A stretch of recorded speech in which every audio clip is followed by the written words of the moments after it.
As a beekeeper, you're going to get a call that somebody has a swarm in a tree and you're going to have to get it. They want you to come remove the swarm. You're getting thousands of bees and a queen. The question is it worth it or worthless? Let's go get a swarm, and it all starts right now.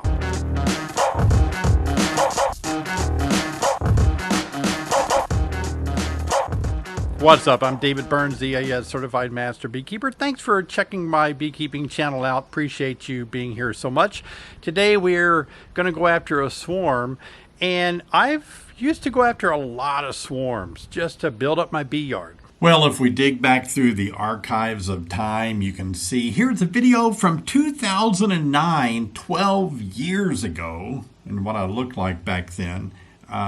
Low quality video cameras back then too, but here I am shaking a swarm out of a cedar tree and getting it down into a nuke box. And as I've gotten a little bit older, I'm starting to wonder if it's worth it or worthless. And I'm going to talk about that today because there are some pros and cons with swarms. When is the best time to go get them? When is it not worth getting them? Well, let's answer those questions before you spend hundreds of dollars wasting your gas money, going around, putting your life in danger, pulling your truck up under a tree, putting a ladder in the back of your truck, putting a ladder on top of that ladder, and putting a board across to another ladder, and doing some kind of weird wire dance to get that swarm. Is that worth it? I mean, really, we got to think about that. So let's get going. So we've got the swarm down out of the tree. I had to saw the branch carefully so it wouldn't jar the bees off of it. And now I'm going to look for the queen. I've got my queen cage ready, and if I can find the queen, then I can capture this swarm, put it where I want it. If I don't capture the queen, there's a good chance that they could lift and fly away any minute. So what I'll do is I'll just keep scanning the surface here, and you'll see the queen cycle in and out, and she'll walk across the front here.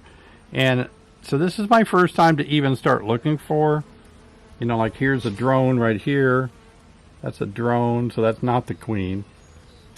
And once we see the queen, we probably won't get her on her first showing, but if we kind of keep watching, we'll get a pretty good impression about how to grab her.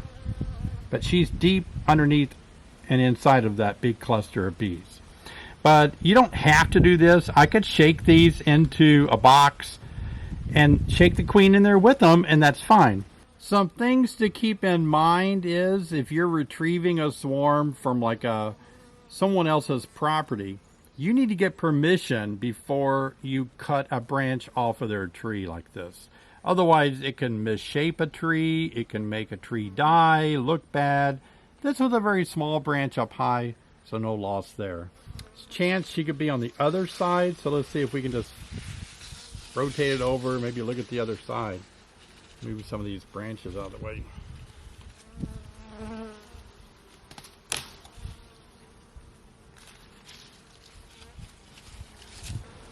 Let's see if it's true that you can push your hand or your finger into a swarm and not get stung. I'm just going to shove my finger through here.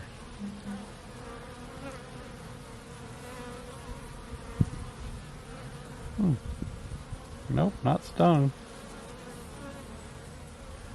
Made a little hole. Got one little bee on me. I've not seen the queen.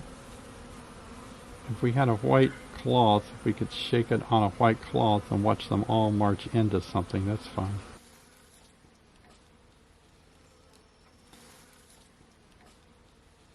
Alright, so now I'm just going to shake these bees onto the white towel and see if they'll walk in this little styrofoam mating nook. They'll fly a little bit, but I think if they land on the towel, they'll start marching in that little dark opening that I've created.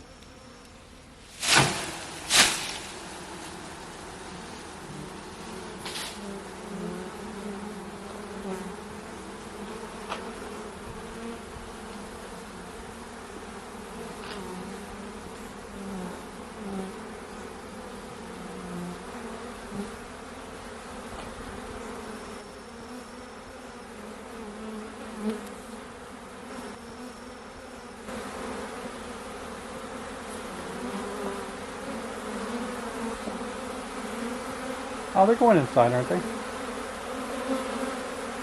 Marching in. Maybe we can find the queen while they're all walking around. Let me take a look. They're rushing in there. I look around for the queen over here. A clump of bees here that could have a queen in it. Sometimes the queen is the last. There she is right here.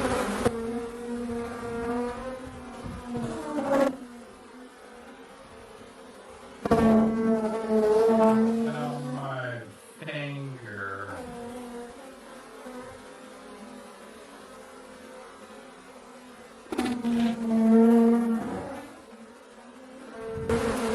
I caught the queen. Now I got to get her to walk in this little tube.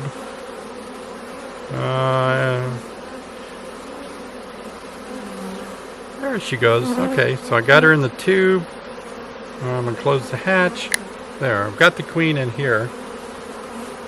Isn't that funny? And he doesn't just get lucky, he can do this every time. And I'm going to reach in, I see her, pick her up by her back wings, and I have her. And so at this point, I'm just going to take my queen cage and I'm going to just let her walk in the little hole, and then I've got her captured.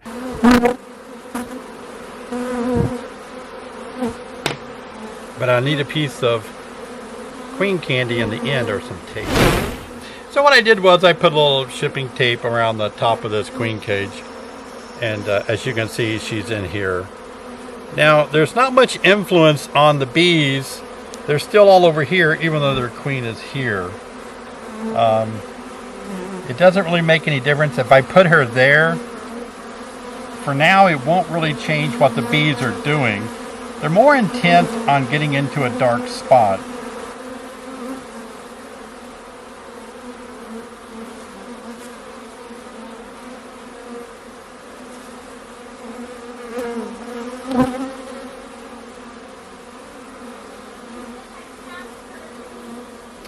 But we're going to flip this over like it's supposed to be orientated, I guess.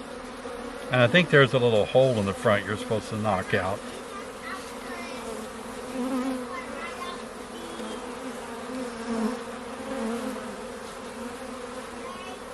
And let's go ahead and put some of these, look at these little tiny frames that you put in here. Maybe they'll add wax to it. Maybe we'll make a little mating nook out of this swarm we caught. Watch out, bees.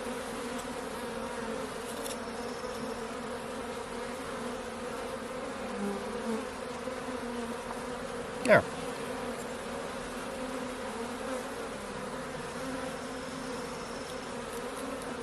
Oh, bee peed on me. Now let's just put the queen, like for now, let's just set her right here to maybe attract. She may fall in there, but that's fine. I'll let her out later, but maybe attract all the bees in there. We need to do something about all these bees here if we could get them to go that direction. All right, well, let's brush some of these bees over onto this towel a little better.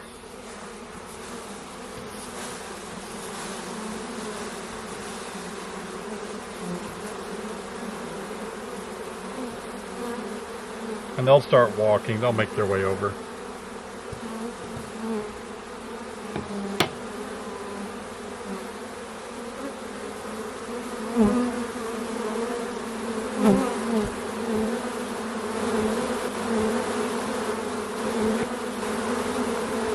This bee here is spraying her Nasonov gland up in the air, and this Nasonov pheromone smell attracts other bees associated with this swarm to know where to land, where they've all landed.